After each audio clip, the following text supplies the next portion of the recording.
Welcome back to The Explainer. Today we're diving into something we all deal with every single day, that invisible war being fought right inside your inbox. You've probably seen it, right? You open your email and somehow all the junk is magically whisked away into a folder you never look at. But how? How does it actually know what's an important message and what's just junk? Well, it's not magic, it's actually some really clever math. For this explainer, I want you to think of this tech as a super well-trained digital bouncer, standing guard at the door of your inbox, deciding who gets in and who gets thrown out. Okay, let's give our bouncer its official name. It's called a support vector machine, or SVM for short.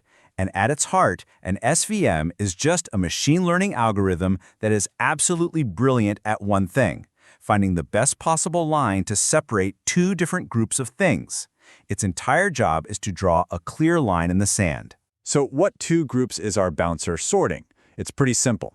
On one side, you have ham. That's the good stuff, the emails you actually want to read.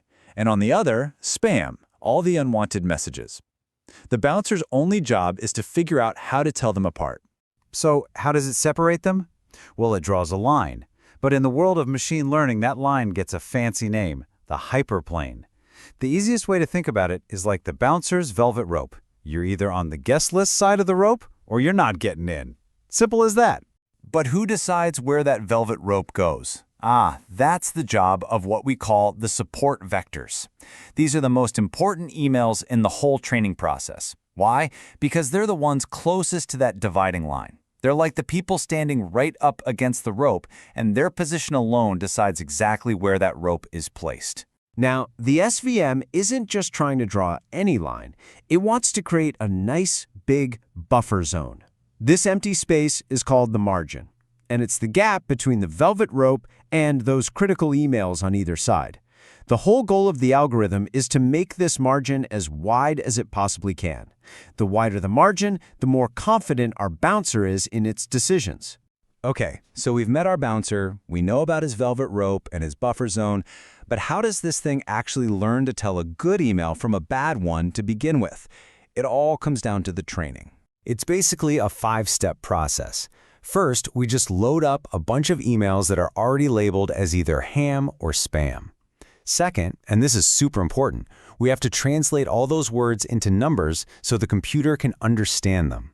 We do that with a technique that scores words based on how important they are. Third, we switch the labels ham and spam to something even simpler, 0 and 1. Fourth, we split our data, a big chunk for training the model and a smaller chunk to test it with later. And finally, step 5, we let the SVM go to work on the training data to find that perfect hyperplane with the widest margin. This code trains a support vector machine, SVM, to classify text messages as spam or ham, not spam. First, the text is converted into numerical features using TF-IDF. Then labels are encoded.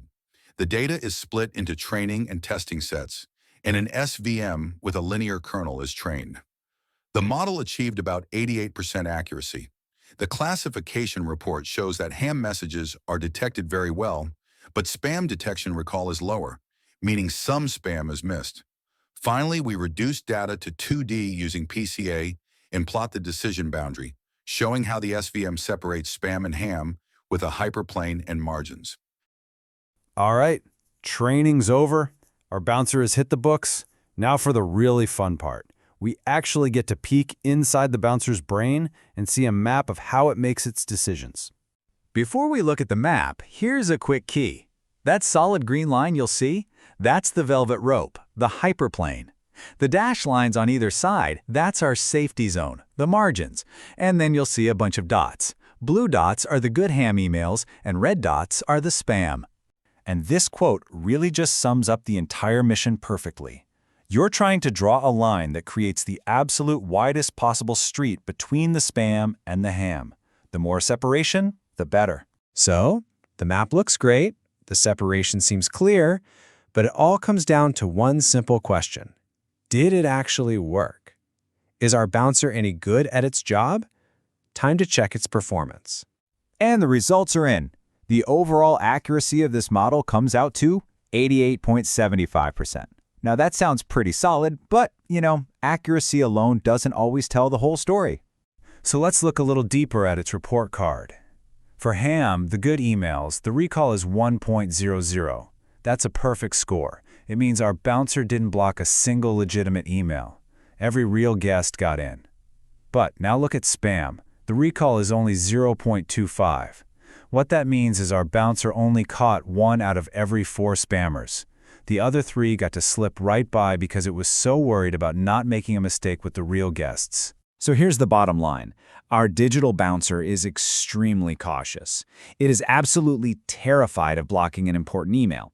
And it's successful. It doesn't.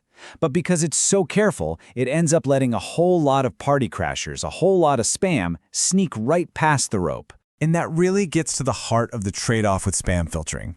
So I'll leave you with this question to think about. If you were the one in charge of the bouncer, what would you prefer? Would you rather have a bouncer that might, just might, accidentally block one important email?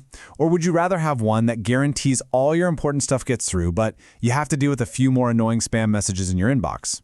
There's no single right answer. It all depends on what you care about most.